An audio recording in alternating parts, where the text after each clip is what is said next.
So as usual, I won't write status, but I write topics, no, demos, and topics. Demos. Who has demos? I don't see Siamand. I wanted a demo. Benedek has demos. Oh my god. Yeah, I can show dynamic compilation. Cool. I need a bit of time to prepare. I was looking into something else related to projections. You got 6 years to prepare, so I mean. Almost 7 now. Okay. Nobody else? Antoine, any demo? Don't think so, unless you're hiding something. I will have some demos and some topics. I want to talk about the login thing. And I think last week I had something. So this Cabot talked about last week. Yes, logins.js. What is that? I don't think we talked about. Did we talk about it? I don't remember.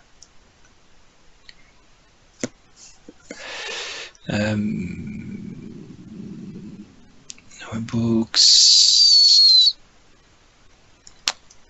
There was something last week I wanted to talk about and I forgot. Login, and I wanted to talk also. We'll look at some PRs just to see what's happening. And I forgot to do that. Okay, good. Status. Orchard 1, 5 days ago. So on the dev branch we have Zoltan fixing OpenID authentication. We have Pacharia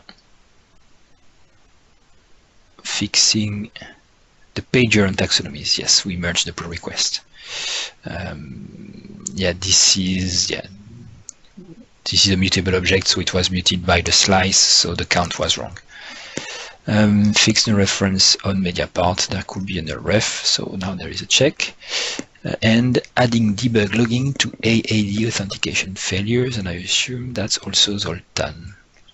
That did that from Benedek's comments. And on this branch, this is all Benedek fixing the dynamic compilation that he will show us. Yeah, this one I've been a long time commented, I think. Yeah, I checked. It was maybe 2012 or 2013 or something like that. Maybe my last commit. Side compilation feature. Oh, you are ignoring that now? No, I removed the ignore. It's passing. Oh, good. And this is generated, so we don't care. Okay, good. That's for Orchard 1. So let's do the demo because we are on it, and I do the status on Orchard Core and the demos after. Or maybe you're not ready. I don't know. I'm not ready yet, sorry. Okay, so I will go on with Orchard Core. Here. Orchard Core 7 days ago. This must be the left one. So I did 2 missing permissions to menus. I think we talked about it. Then Antoine upgraded FontAwesome to 5.3.1. And while I am at this item, I will show you something which is not yet a PR, but it should be a PR soon. Otherwise we'll have to do it ourselves. So let me show you. Pull request, no issues. Issues, we found an issue a month ago about FontAwesome. FontAwesome, create a FontAwesome picture. So the idea is that when you set up the agency, and maybe other ones, yeah, even on the blog, we use the FontAwesome icons to render some elements. Let me show you orchardproject.net. We have it the same here. You see these ones? These little icons, they are from FontAwesome. So in the content type that is called, for instance, I don't know, project or event or whatever, we have a text field called CSS class, and users are able to put FA-book, FA-cube, FA-ambulance, and then we render the class from Fontosum as an icon like this. So it's super useful to have icons from Fontosum. You see same thing here, they are just Fontosum icons. And so the experience to select these, you see FA, cycle, cogs, and everything. So the experience to set these is not obvious because you have to know Fontosum to go to the Fontosum website and type the class. And suggestion, so an issue I created was to create an editor for the text field that will show a Fontosum editor. So was this David? So hey, look at what we are doing in Orchard 1 already. So he has a picker, and you see when you click choose, you have the list of Fontosum elements, and you click, and it files it there. So he has a custom field, and you can even see the thing. And yeah, that's I'm saying that's exactly what we need. And I think, oh no, Antoine showed us this nice editor, which already exists, a picker exactly like this. So you just click on drop down, and you can search for cube, and you have the cube, and you pick it up, and then it's FA cube somewhere. This one, you see the cube, and this is the value of the field. So that's exactly what we needed. So country, so it's country on Gitter, interesting. Daniel made an editor, so he did it. So now in the icon here, you have that, but it's not a PR. So I asked him, make a PR. He wants to create a field, and I think we should not make it a field. It shouldn't be an editor because the type is still a text field, and we won't have to change our recipes, but we need this editor. And that's super easy to do. It's just calling the script and adding the input. So if in the next few days it's not done, then I'm sure Antoine will be happy to create the editor, or I will do it, because that's a lot of value for 2 lines of code. Yeah, so that's update to Fontosum, so I just reacted to that thing. Fixing workflow counting issues. Yeah, the query was wrong, so now it's corrected. Improvements to documentation from Mike Casas. Title. It wasn't the title. It should have been the title. Now it's fixed. It's not the title. It's bold. Oh, because everything else before was bold. Okay. Implementing parts editors and editor settings. Yes, we merged it. Same thing for fields. So when you select a field, you can choose which editor you want to use to edit the field. And now the same thing with parts. And you can choose the editor that you want to use with the specific parts. You can customize the editing experience even for custom parts. Super useful. A custom service to search in Lucene. It's a refactoring. Something we had in the controller has been externalized in the service. If you want to do the same thing as a controller but from your own other controllers, that's just refactoring. Nice. Fixing and improving liquid support for workflows. The workflow execution when it required liquid templates didn't have access to many things, so now it has access to more things. Exactly workflow.correlation ID, workflow.input, workflow.output, workflow.properties. These properties, correlation ID, properties, output, input, content item if there is one in the current workflow, and some example of how you can use it in the workflow. Okay. Content deployment field summary, just changing the name, yes, content instead of content types. Unit test oidc application, so some unit test for the OpenID controllers. Allow different module loading strategies through IModuleNamesProvider. The idea is that today the list of features, the list of modules that are found are from a logic which was hard-coded and now it's abstracted to an interface. So if you want to change the list of modules that the application can load and can provide dynamically, then you can customize that. If you want to provide different strategies for different tenants, for instance. And I think this is what they do. Fixing build, because I broke the build. Yeah, there was 2 merges which were incompatible, so I fixed the build. Creating, so this is a branch called refactor. It's still a PR. I created some functional tests which are breaking, but I created 2 new functional tests. If you want to see, I'm creating a functional test to ensure that the samples work. Sample MVC, sample Nancy. And what we do, for those who don't know, we use Puppeteer, and on the CI we just start the .NET process. Where do we start it? Just to show you.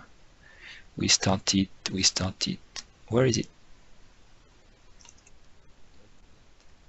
Here. .NET run, and the folder we want to run, so it's starting Kestrel, starting the application.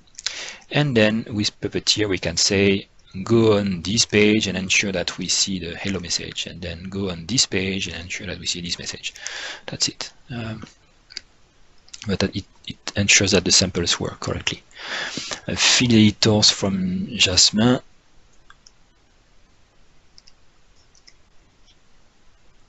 Is not here. Nope. Field editor from Jasmin. I need to help him to refactor some things and to test it. This is a field editor for providing a list of values for the text field. Update clean blog assets. So I just updated the theme sources with all the scripts they were using.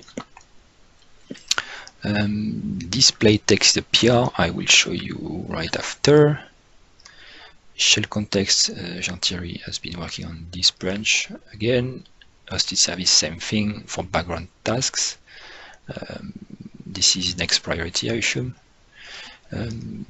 Adjust the order of save content item as atomicity of DB commit. Yeah, it just wants to call conditionally published after calling save instead of the opposite. And also remove some code which was dead code.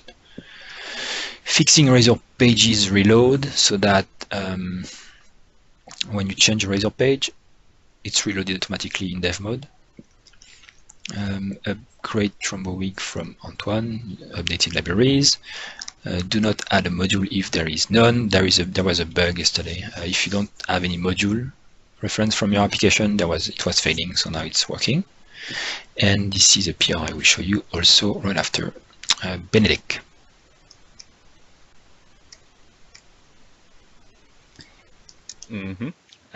Okay, I think I still need a minute to before I can share my screen. In the meanwhile, I can explain the pull request and what's the current status. So I don't know. I think it was sometime 2 years ago when somebody was asking about a static view compilation. So you should basically be able to use MS build or click to build from the root of the repository to not just build the solution, so the C# files, but also the Razor files as well for static code analysis. So that's a really nice idea. Called and precompiled views. I'm not using that term because we are technically not deploying compiled Razor views. Interesting. You're right. Oh, I see. Okay. So you're just checking. Yes. So currently it works like that because .NET, as far as I know, there is only third-party solutions to do that. But yeah, so basically this means that if you have a continuous integration set up, then you can also, besides the regular compilation, you can also check your Razor views, which is really nice because you can actually stop some problems or actually detect some problems that would otherwise turn up in I don't know, testing environment if it didn't turn up in development time.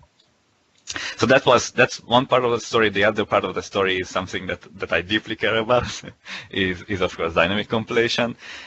So it had its ups and downs along the years. I remember Orchard 1.6, which had some dynamic compilation troubles, and I think we have some problems with dynamic compilation since, I don't know, 1.9 or 10 maybe, I'm not sure.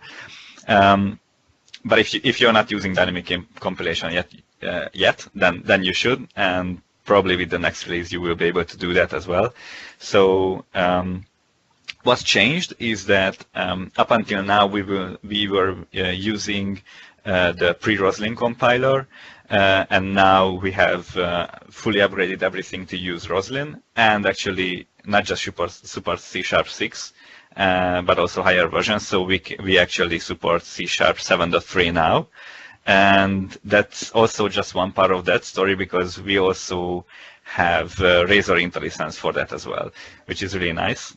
So you are basically unrestricted as of now in terms of the C# version you are using. You can do that in code behind.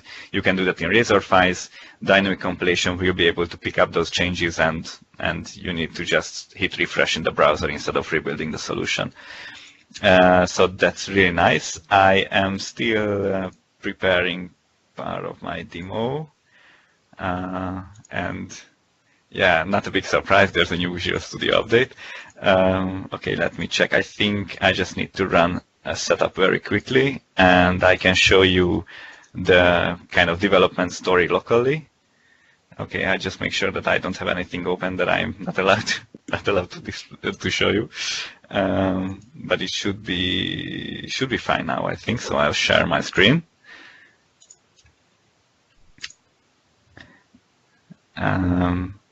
Worst case scenario is that we will edit the video after. So you should see my screen. I'll just do a quick setup here. It's a large screen. Yeah, it's ultra-wide. Bertrand also has a large screen, but only the right part works. So. Oh yeah, I saw the picture. Yeah, I'm in a better position. Are you just teasing him? Okay, so I'm going to show something that is pretty obvious, and I really hope that it's going to work. But it's so large that there is nothing to see for us, because it's sorry, one pixel is one char. So sorry. I think this should be better now. Well, so what I opened up is the admin menu file of the orchard.blocks feature. This is pretty obvious to test because you already have this menu item here, so I'm just going to modify that to see how it works. So I'm going to write something that is only supported in C#7. So as you can see, one part of the story is that you can use digit separators when you are defining a binary string or a hexadecimal value. And the C#7.2 feature is that you can also put one immediately after the binary declaration. I didn't really find an obvious way to test 7.3, but that should work as well. I think we need to upgrade the .NET as the .NET version, framework version, but I'm not sure about that. But anyway, what we can do is, well, I just saved it now, but let's see that we have this. Oh, I should have written it here. Sorry. So we will do that here, and then I'm just going to say this is C#, I don't know which version. This might be 6 or 7, I'm not sure. But I just save this file. I zoom in here as well and refresh and hope for the best. So it should say something else instead of blog. Fingers crossed. Oh yes, okay. Amazing. So as you can see, compilation without any problems. Here's the log file. This is just the log from the setup. So I just delete that in case something else shows up. So yeah, this is in the code behind. I'm not sure if it makes sense to show you everything. I mean, one feature from each version, but this is already pretty advanced compared to C#5. And just to show you how it works in Razor, we will go to let's say if I go here, this should be blog admin and list, I hope. Yeah, this will be. Oh no, I have to create a new blog first. Anyway. Okay, so. And it should be blog admin, and I can see what's going on here. Okay, let's do something else that is a bit easier to see. So I just jump over to the widgets because that's my other kind of testing environment for this. So if we go to the widgets module, views, admin, and index. So as you can see, we have this one here, and I know we'll just do the same thing. So I just copy paste it from here. So we will do this this number. As you can see, we already have so we have proper IntelliSense. You know, the editor doesn't complain about this because it recognizes this binary literal, and then we can also do this string interpolation here. I just hit refresh, and it's going to say which is 17, hopefully.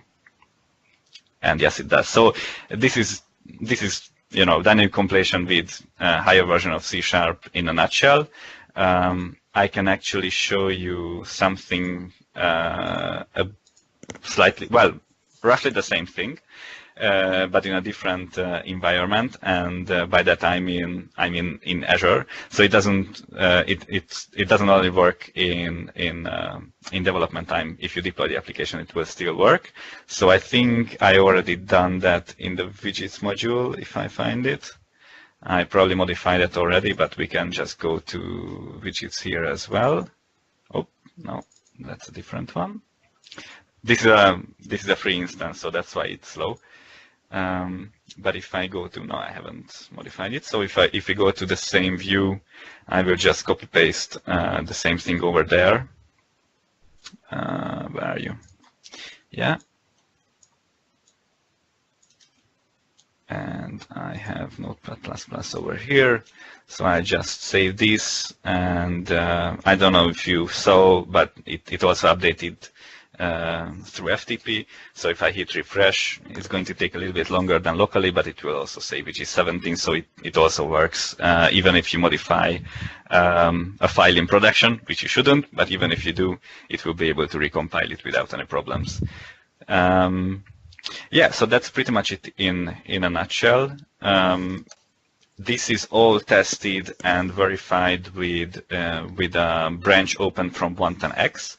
And actually, the majority of the changes are there. When we merge this PR into 110x, we can merge it to dev and then make a couple of modifications to some other modules on dev, because you know OpenID modules and some other stuff are only on dev, not on 110x. But we basically need to make the same modifications to those modules that I already did on 110x. Should I go into some technical detail of how this works, or how is it configured? Nope. If you're interested, no. Okay. You just wanted to. No, yeah. Okay. I agree. Anyway, you can see my pull request on GitHub. I wrote a short story, almost a novel on my pull request. So all the technical details and some other stuff are there. Yeah. So there's two things. One of them is the supported C# versions and some restrictions. So I wanted to ask you if you agree that we should allow C# 7.3 everywhere.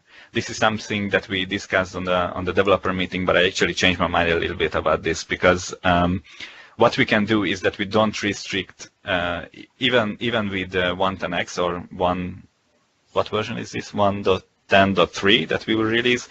We shouldn't restrict to C# 6. In my opinion, we can do 7.3, but we can provide some guidelines how to basically downgrade this to C# 6 if someone is still using Visual Studio 2015 within their team. So it's basically like two search and replace operations. So if you have a team that still uses Visual Studio 2015, then it takes really like 5 minutes to reconfigure your instance to restrict everything to C# 6, and you won't have any problems with that. But we can release 1.10.3 and 1.11 with 7.3, I think. What do you think? Well, when we talked about it, I thought that we should be compatible with 2015. Yeah, but I think it only matters if we will have another minor version release for 1.10.4, for example. But if we don't, I don't think we need to do that. And yeah, like I said, if you want to use 2015, then you can downgrade basically your configurations, so you won't have any problems with compilation. The only thing where you can have issues is that if you start writing, for example, binary literals like this, then obviously you won't be able to compile it. You should at least ask on Gitter, on the Orchard room, who is using 2015 versus 2017. Sounds good, yeah. Just that. And if nobody says they are using 2015, then, well, 2017 wins. Cool, okay. All right, let's keep the pull request open. Knowing that we still can use 2015 if we apply the changes you will describe. Yeah, it's really easy. Just search and replace. Okay, so I also wanted to talk about the spec flow test, but we can do that separately. Okay, do they pass? Okay, so short answer, or I try to be as short as possible with this. So on the public CI, I think there's a DLL loading problem. If I run them locally from Visual Studio, everything passes. Okay, good. Well, that's not the end of the story. If I run it from our atomicity, then there are some unit tests that fail, and the spec flow tests just hang. And if I run it locally, not from Visual Studio, but from click to build, then it's working, but I still get a couple of errors. So there's like 4 different environments and 4 different results. So I'm really not sure where the problem is at this point. Okay. Just last test, check not on TeamCity but AppVeyor. Just create a sample project in AppVeyor and configure it to build and run click to build just to see if it works. Okay. Just to have a different environment that is very common, just to see. Okay, I haven't tried that before, but I guess it's not rocket science. Super simple. Okay. Ping me on Gitter if you need help, but that's super simple. You can type a command and say, okay, type click to build. Okay. And it will run the time it has to, but we'll see. We'll see how it feels. Yeah, on my local machine, the complete spec flow test execution, so the spec target is 93 minutes. Yeah, that's the time it takes. That sounds reasonable.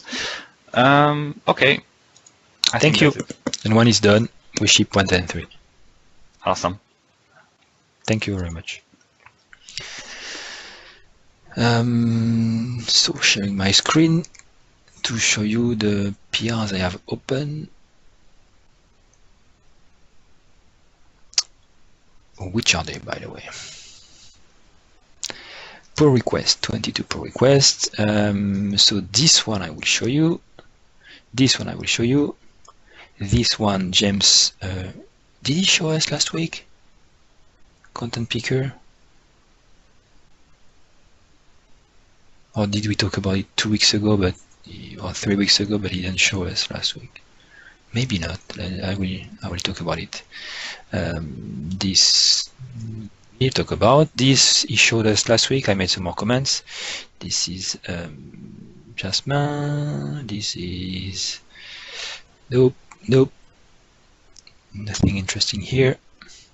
This one, ReCaptcha. This one, I won't talk about it. Okay, let's just talk about that one for now. So creating injectable orchard helper. So the idea is that, and this is the one I have here. So the idea is that, am I on the correct branch?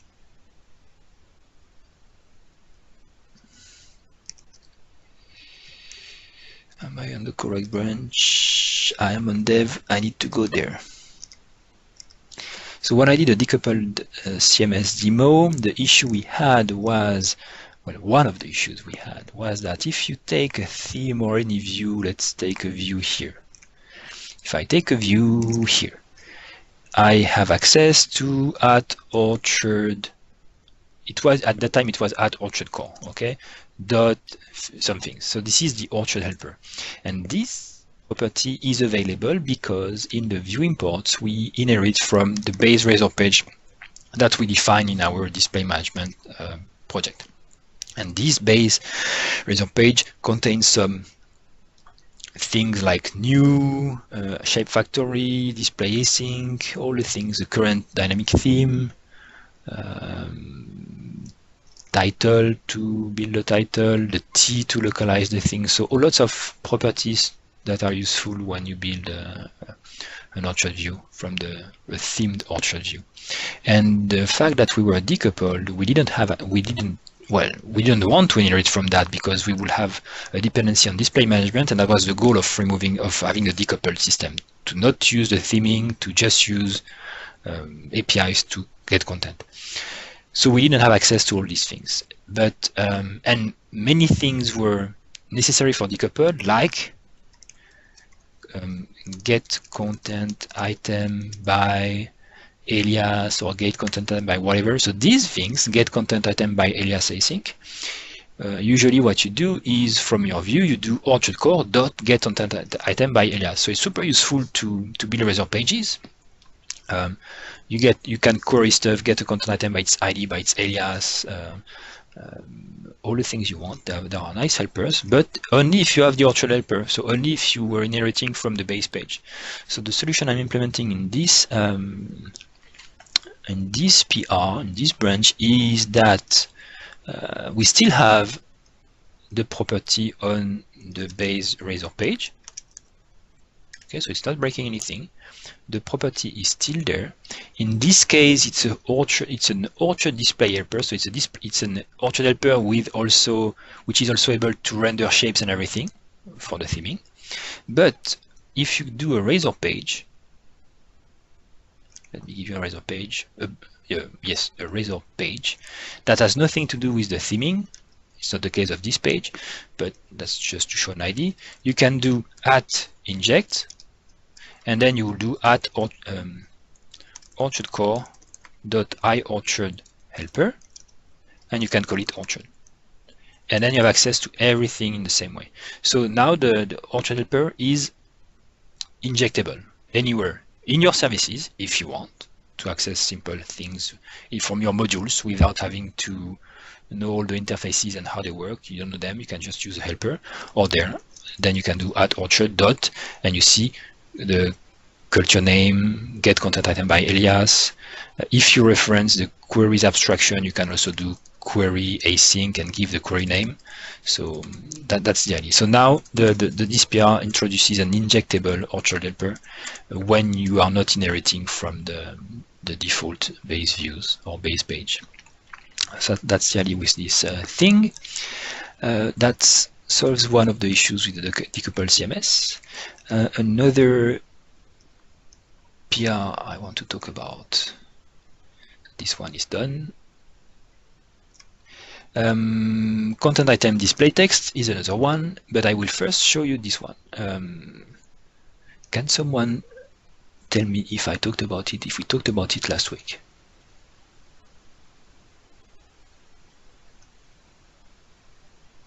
On the developer meeting, I think. Okay, not last week. I'm not sure about Tuesday. Gabor will know because Gabor looks at all the things. 2 weeks ago we already talked about it. We talked about it. Did he show something? But the PR was created 6 days ago, so we never saw this PR. Okay, I assume. So what did it? Well, let's say we didn't talk about it because I don't think so. So James was at the meeting 2 weeks ago, and we talked about the feature, about how to design it, and he made a PR with the feature. So now there is a field, a content picker field, like in Orchard 1, and what is showing here in this animated GIF might not look nice because of the recording, but if you go on the page, you can see 2 fields here: add item. Oh no, this one, baseball teams. When you click on the field baseball team, oh there, okay, baseball teams here and baseball teams here. This is multi-select and this is single. Okay, so the multi-element, when you click on the input field, you see a drop-down and you can select the content items because you configured the field with a specific content type, so it will filter on this thing. And you should be able also to type. I'm not sure you can search right now. I think you can, but it's not obvious on this GIF. And this is the settings for the field. You can select content types, a hint, and then you can select search result providers. And when we designed it 2 weeks ago, I don't think this is how we described it, but this is very close, and I commented on this PR. So the idea is that when we show the pop-up to select the elements, any module can provide search result providers so that the content picker can find content items from specific providers. Lucene being one, so you can do full text search to find a content item. And this is actually currently the only one.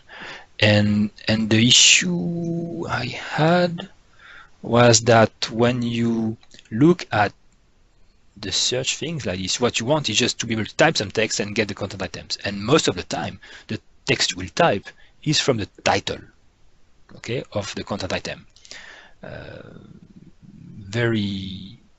It's very rare case that you want to search from the body, some text from the body of a content item. You know the content item you want, or you know the name of the team or something. It's always the title. But the title is only technically available and searchable in the Lucene index because it can index any display text from any content item, or if you have the title part. But title part is not the only way to provide the title. That's the issue. So if you want to provide something that can look into the title, you need to have a dependency on the title part and hope that the thing you will search for has a title part, because maybe it doesn't have a title part. It's taking its display text from something else. I see comments. There's an issue. The issue related to the PR. Okay. And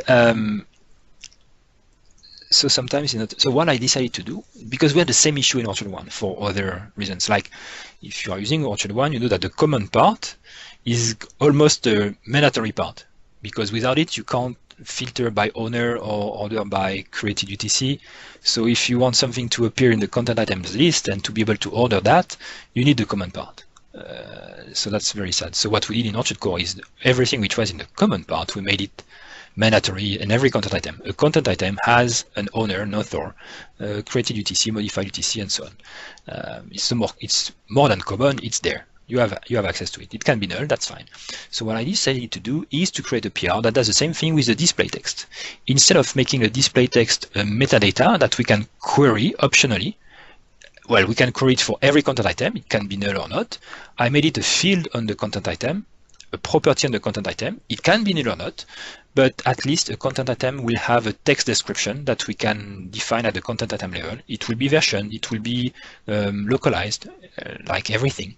But now we can ensure that the content item, because it's common, will have access to display text, and anyone can also search from the display text because we will also index that in the SQL database. So we don't require Lucene anymore to search something by its title. It was a big pain in Orchard 1 and still in Orchard Core because we require to configure Lucene just to be able to search things by their title or even order them by title. Otherwise, we can't do that. We have to depend on the title part, and whatever doesn't have the title part, then we can't order by that. And also, when we want to display something, we don't need to call the metadata. We just say display text or toString calling the display text. So that's the idea with the PR I made. So if I look at the changes, almost nothing changed. Well, I will just open the PR here. Not here, but on the other screen. Content picker. Yeah, so that's why I was showing the content picker, because the content picker has this issue. So what we talked about with James during the PR is that, yeah, the fact that the only way to be able to have something that works, we need to configure Lucene first. And he says he would like to use the content ContentItem.DisplayText, but we don't have an index for that, so that's why I made the PR, and it will use that when it's merged, if it's merged. So this is what I have here in the PR, introducing ContentItem.DisplayText. So if we look at the changes, what is interesting here? What is interesting so far is we don't need to load the content item metadata to get the display text. When we have a content item, we can use its display text. It's available. That's the first thing, which simplifies some stuff. You can see here, render title segment, await content manager, populate aspect, content item metadata, the display text. We still have content item metadata, we still have aspects, but the display text is no more one of it. We could have it also as an aspect, and that will be fine. But now you can just do content item, the display text. Okay, it's much simpler for most cases. Now the title part. The title part used to be the main one providing a display text. The title part is still there, but what I did, title part.cs. No, I didn't change title part.cs. Interesting. So what did I change? I changed content item metadata. Content item metadata. So content item metadata, I made a display text obsolete so that it doesn't break if you use it in your projects. But at least in our solution, it will show up and we'll remove it if something is using it. And the title part, itself, part display. The title part display now, when we initialize the view model, we take the display text from the content item. And when we update the value, we get the value from the view model and we put it in the display text. So the title part doesn't store the title anymore. Okay. Well, right now it still does it so that we don't break anything, but the actual storage for display text is the content item. And the title part is a part to edit the display text of a content item.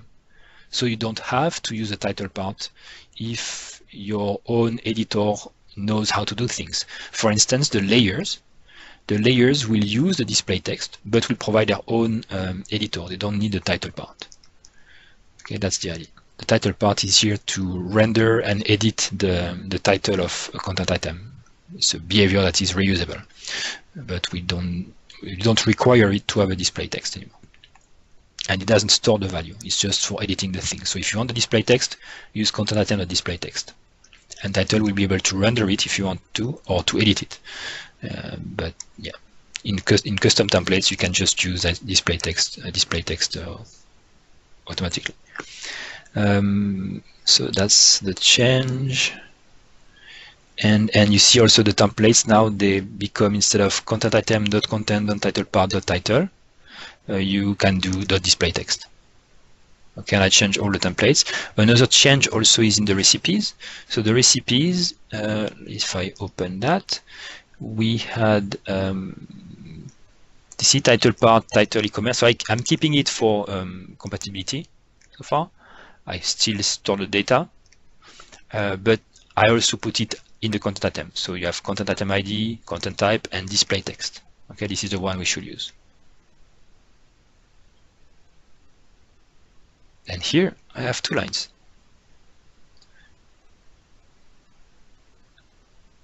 That's a bug.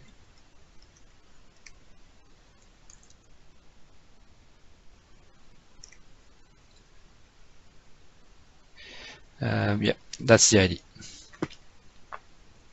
Questions about it? And the toString of a content item is the display text. So if we do a @content item, we'll see its display text, which I think is better than seeing content item. It makes more sense to me. It's serialized and deserialized now in the custom serializer. So pretty simple changes, but it can have an impact on, well, it will have an impact on everyone.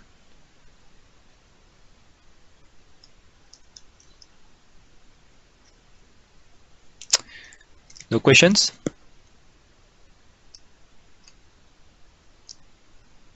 Good. You can comment on the PR otherwise. So no code change here. If I go back on the next PR, so this is why I think content picker field will be waiting for that. Then the coming soon theme is a new theme from Michael Petrinolis, who showed us the Facebook module last week. This theme was created 9 days ago. I don't think he showed it to us, and the idea is, okay, let me show you on Start Bootstrap.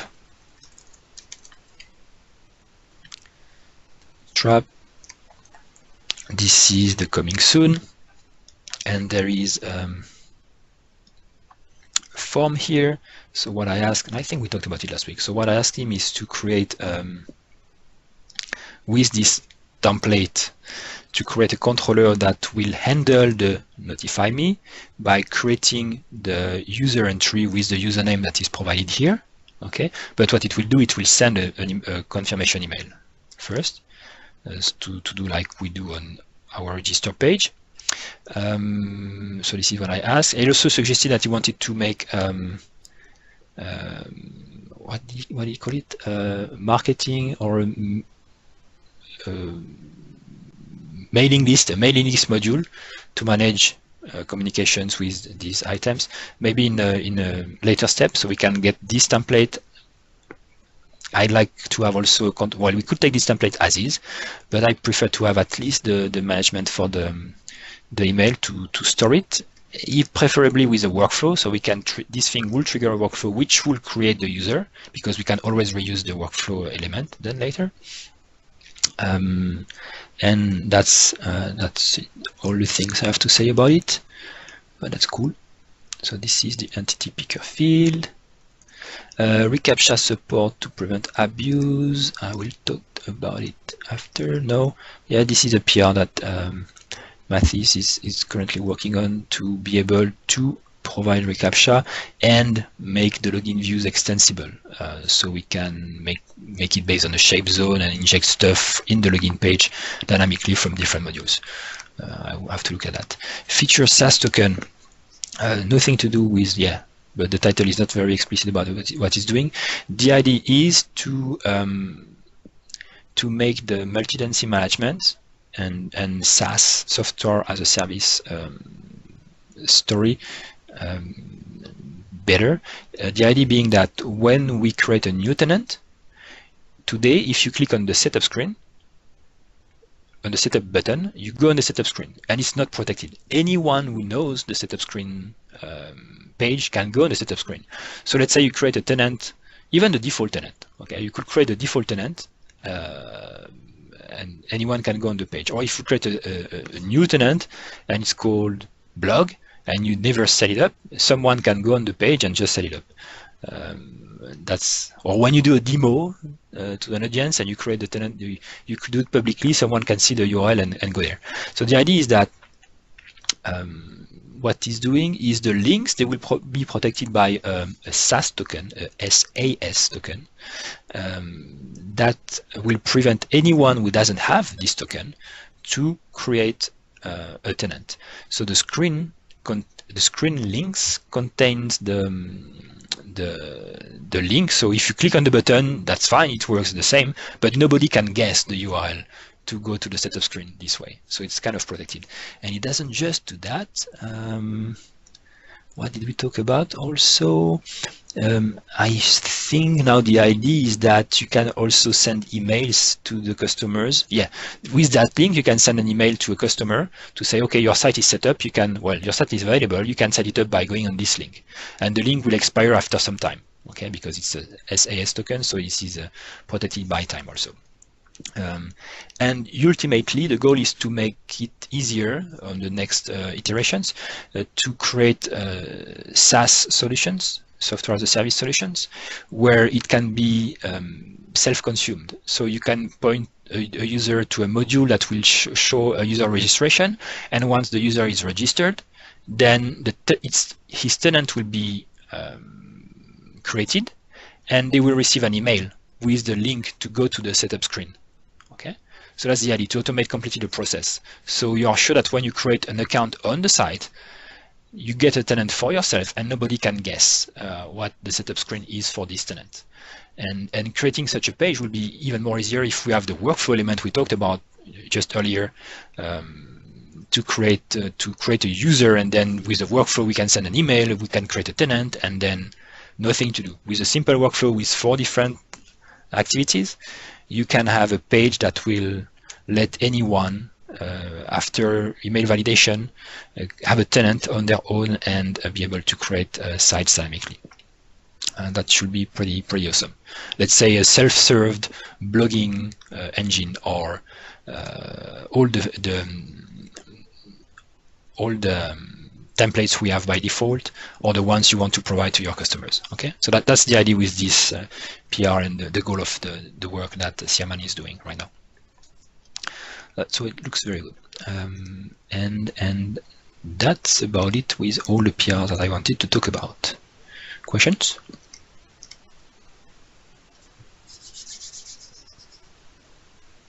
Oh yes, I had a topic. Oh, super important. 5 minutes. Good. I had a last topic. Login. When I did the decoupled demo, decoupled CMS demo 2 weeks ago, the major issue we had, the most infuriating one, was that when we had our web app running with views, and then I tried to go to the admin to create some content, and when I did /admin, I was not authenticated, so it tried to redirect me to the login page. The login page is a front-end page, and the default views they expect to be themable. So it was looking for the theme on the front end, and the theme we were using was the theme we were creating as the module. And so it was looking for, in the end, it was looking for layout.cshtml, but one that is not a standard MVC one, the layout shape. So it was looking for the layout shape in the views folder. Okay, we had views/shared/_layout.cshtml, which is the standard MVC layout. We had one CHHTML, CSHTML. So HT or CS. Okay, good. So we had one like this, but not a shape one. And then it failed to show the login because the login required this one. And I didn't want to have one like this because it was not the purpose of the decoupled CMS. We didn't want to have a theme and shapes. We just wanted to have raw, plain MVC views and templates. So that was the goal. So that was an issue. And then what we had to do was to create a file like this, just for the sake of being able to go to login and to go to the admin. What I did later is that I figured that we could just select another theme, like the theme or the safe mode theme or the admin theme, whatever theme we wanted. We could just select it for the front end so that it would be a fallback theme for any view that will search for a theme that we didn't support in our decoupled CMS. But that's not, I think, the correct solution. And now the thought I have is maybe the login should not be a front end experience by default. Should be a backend experience using the backend theme. So if I go to a WordPress site, I'm looking for a WordPress site. What is a who's got is on WordPress? Where is Lou? Where is Lou?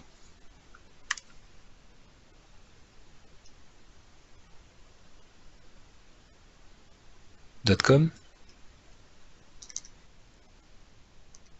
If you have a WordPress site that you know of. My God. I linked one. Thank you. I just want to. Okay. Thank you, Benedict. It's Hungarian, but that's okay. I just want this screen.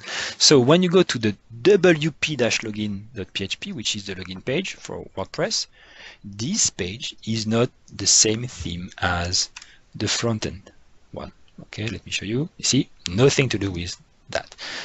This is purely from the admin. You can still customize it. There is extensibility to customize the thing, but by default it will show up with some backend theme.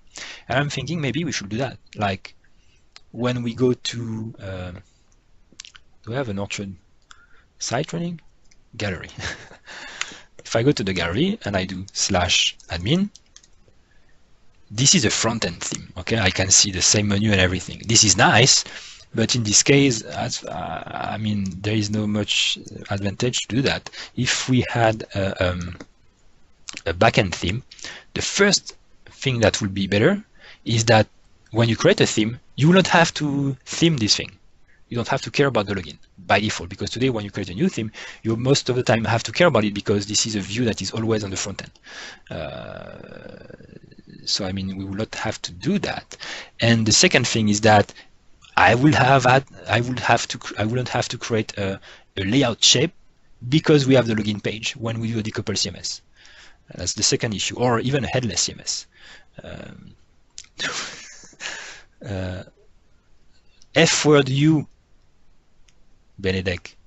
Yes, we have so many of them. It's crazy. Related. Okay, Jasmine is here, and he says related. Make a better. Yeah. Also, yeah, that also makes sense for that. Like we can have a default standard looking login view for the theme.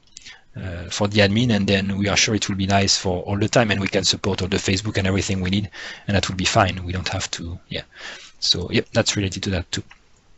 So I was thinking that. So that's the first comment. What do people think about that? And then I have another comment about the fact that the login form should be or will be based on the admin. I don't see by default why we should provide it on the front-end theme. I assume most of the websites which are done with Orchard CMS don't even expose user registration. It's just admin registration. So that will simplify the stories and the development and many things. Okay, so that's the first thing. Okay, so I don't see anyone saying it's a bad idea. That's what I'm looking for. Is there anything that I didn't think of that will be prevented if we did that? Then the second, okay, so use, okay, show login pages, and it includes also registration and everything from admin. Okay, login pages on the admin theme. That will simplify many things already. The second idea I have is, it's not an idea, it's like it's a topic, it's more a discussion. I'm not sure how I looked at WordPress and it was not obvious either. It's about the user management. And it's easier to understand once we have the login page with a theme, with an admin theme. So let's say I authenticate on the login and I can access the admin, because I have an access admin panel. I can see all the users. The users we show in the admin is a mix of the admin management, like the content management, or all the admin users, and a mix of the front-end users. So let's say I have a blog with comments, or I have an e-commerce. Let's say I have okay, super example. I'm very proud of the example. Let's say I have an e-commerce. I have customers. Should the customers and the administrators of the product and the owner of the website be in the same database and be mixed in the same list of users? And even not just in the UI, but even physically. Physically, I could say, okay, they could be separate and be in the same UI, but I mean, they should not be in the same UI and they should not be in the same table, actually. They are two different things. So I could imagine that we have a users module for the admin, for the editors, for the owner of the site, and then another module, which is the site users module, which is managing all the site users, which are front-end users. Okay, Bertrand, you can talk if you want, Bertrand, if you can.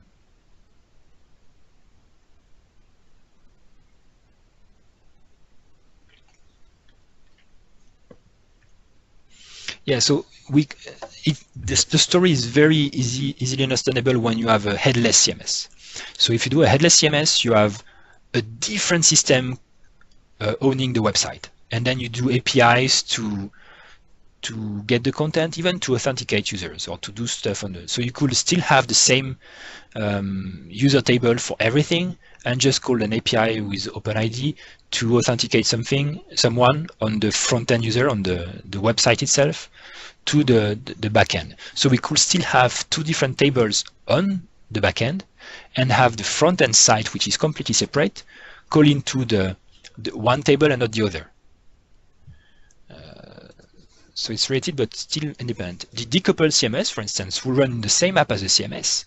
But again, the decoupled part will be, the front-end part could use a different set of APIs than the one than the pages for the edition. So a different set of APIs and maybe two tokens, like two cookies, the one for the admin and the one for the front end. So you can hit a different admin. If you want to be at the same time both in the edit mode and as a different user on the front end, you could do that with two different cookies. That's still possible. So I'm wondering if it's a decent idea to have to separate the two, because I mean most of the time we don't even need a front end users database.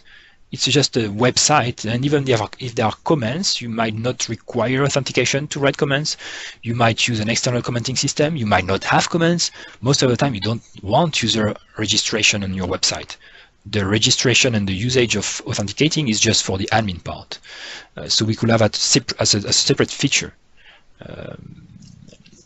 So I'm thinking about that. If we take all the logging part that we have today for the admin only, and then make another module that will allow us to manage front-end users with mostly all the same features we have today. So maybe it's just a configuration or an API flag to say, oh, I want the user management, but for the front-end and not the back-end, something like this.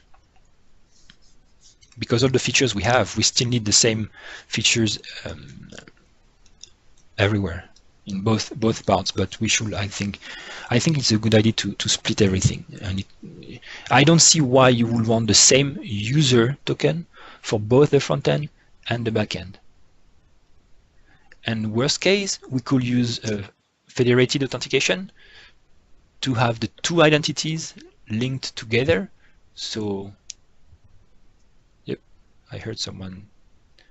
I think this is an interesting and pretty advanced scenario, but I don't think that they should be separated by default.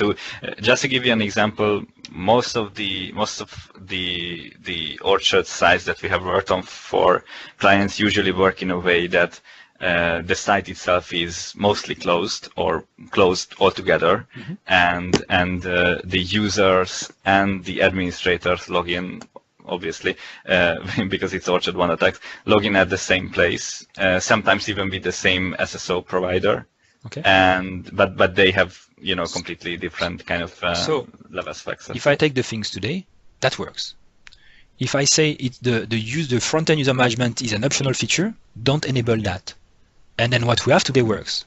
When you go to the login screen, you are logged in as what I could call the admin set of users, but you can expose it to any users on the front end too. They can go on the same admin screen and log in. So it will just be a new feature to be able to provide a different experience for the front end and to separate the things. But if you don't want that, just don't enable this new feature. Okay, so you basically draw the line. So the default behavior would be what we have in OneText now. Yeah. And there's an extra which gives you the ability to kind of create a separate UI for a separate set of users. For the front-end users, yes. Correctly. Yeah. If you enable that, and then you will have a different pages to manage them differently in the backend. But if you don't do anything and you use today's module, you will still have the login on the admin theme. Okay. So yeah, on the admin theme, your user will still have to register on this screen and be added to the users table as of today. So that will work because you say you would like to keep this behavior. And I mean, that will be the default actually. If you want users to be able to register, then you enable the registration and they can register. Yeah, but at some point too, I mean, why using two tables to store those users? We can use the anonymous role for that. But maybe you won't know. Maybe you want to provide them with roles and not just anonymous.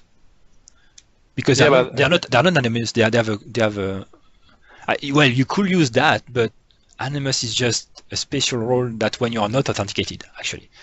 So.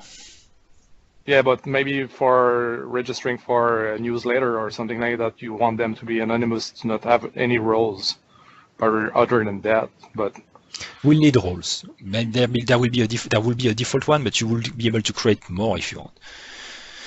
Yeah, this is the problem that I see. If we have two tables, then the other table won't have any roles, or no, you can. I don't see the issue. You will have two roles, two sets of roles, two sets of user tables. Yeah, it could work. It's just two different providers, and if you want to use the same tables, well, let's use the same table. That's fine. Yeah, this is why I don't see the point of having two tables, because if you store them in the same table, it doesn't make any difference. It doesn't make any difference, but you can then use two tables to have two screens and to separate the two of them. Or to make one going to an external database because you want to share the same users for different websites, but different admins, or you want to use the same admins for different websites but different users. This you almost can do already today because we can point to different tenants for different services. So we can say the authentication is managed by one tenant. So we can share the authentication for all the tenants already. Okay, but that's just a discussion. We are over time, and I will continue to think about it and try to propose some designs in an issue. I just wanted to have feedback to see what was possible with that and what it was, if it was completely stupid idea or if someone has some better ideas. So, yep, I will. I like the idea. Yeah. And someone also asked today on Gitter about that. So I'm not the only one to think about it. So I will be looking at other systems. Yeah, just saying that most of the websites don't need authentication. So the login page was the first step, and then yeah, maybe the requirement for the admin and for the front end side. That's why e-commerce is interesting, because e-commerce is typical. Like, I'm sure Amazon doesn't mix the users from the management and from the e-commerce part, and maybe the shop owners, the providers, they have the same kind of authentication, but the DevOps, I'm sure they are not in the same table. So the same database or the same login features or possibilities, like Facebook. Maybe you want to allow Facebook on the front end, but you don't want to link your DevOps with Facebook. You see what I mean? All these things. So yeah, so that's why I might just take this e-commerce thing in as an example all the time, because if it works with e-commerce, it works with everything. This is typical from where you want to separate the things. And when you don't want to separate that, then don't enable this feature and just use a single logging and user management like today. That will be the idea. And the single one, as today, can allow from external registration. If you want to allow your front-end users to use the same, to be able to create an account, but you don't want to disable to different databases or to different tables, storage, stores, whatever. And if you don't want to allow your users to register, then don't allow them. It's just admins. So DevOps. Okay. So just theoretical use case is basically you have a set of administrators, but you also allow registrations on your site. So basically this would prevent you from providing someone with administrator access by mistake, by importing a recipe misconfigured or something like that. So the reason for separation is kind of a security layer or something like that. That could be a reason. I'm thinking also in terms of perf, maybe, because you don't want, you have millions of users, let's say, and then you have 5 DevOps. Why would you store the 5 DevOps in the database that manages your users? Or maybe you have a service for your users that is an external service API that contains the list of users and their authentication, like Facebook. You're authenticated on Facebook, but you don't want Facebook to, you don't want to have to use Facebook to be able to manage your DevOps site. There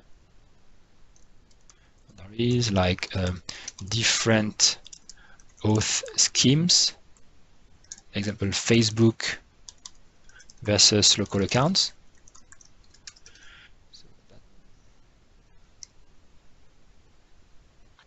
It looks like membership.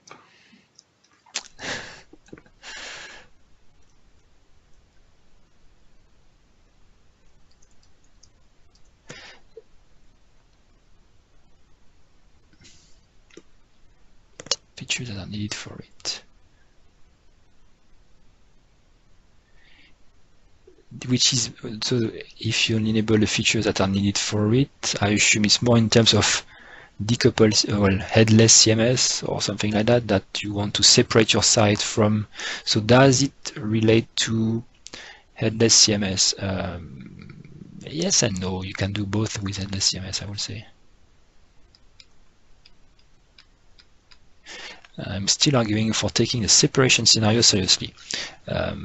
So we talked about 2 different separation scenarios. So the headless ones and the decoupled.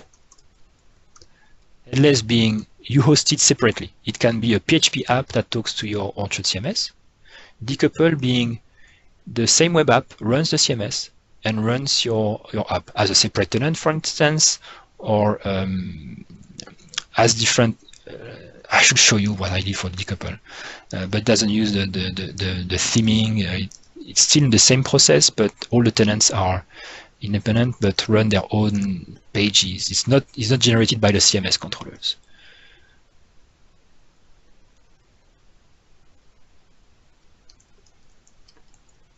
So it's more like decoupled because it's still Orchard that is running everything. There is an admin part. Yeah.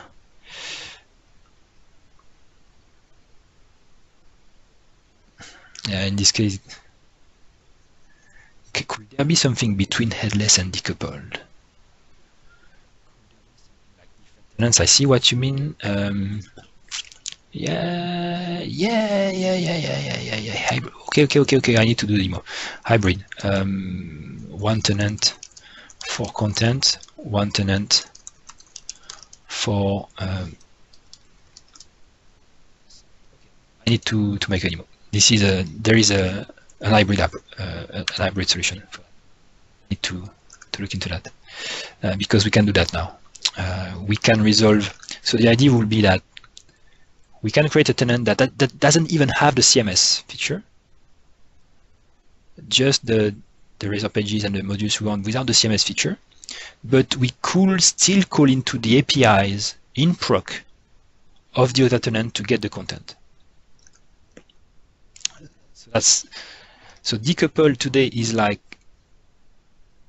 the same tenant runs the CMS and a different set of pages which don't know about theming, but hybrid will be multi-tenant. Okay, I can do a demo for that.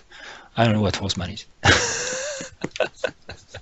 Okay, so I will create an issue and we can comment on that, and I will try to find scenarios where it makes sense to have decoupled databases. Decouple login schemes, that will be able to talk about it, and storage, and I will think about the hybrid approach.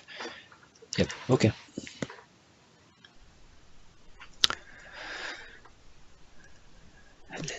Okay. Good. Thanks everyone. Good discussions. Direct the last word. And see you on Thursday or next week. I'm not sure there will be a demo on Friday. Now I can redo the decoupled one. I have all the bits that are ready to be merged. but we are moving offices, which means maybe my machine won't be available on Friday. I will tell you more on Friday morning. Thanks everyone. Have a good week. Thanks. Bye-bye.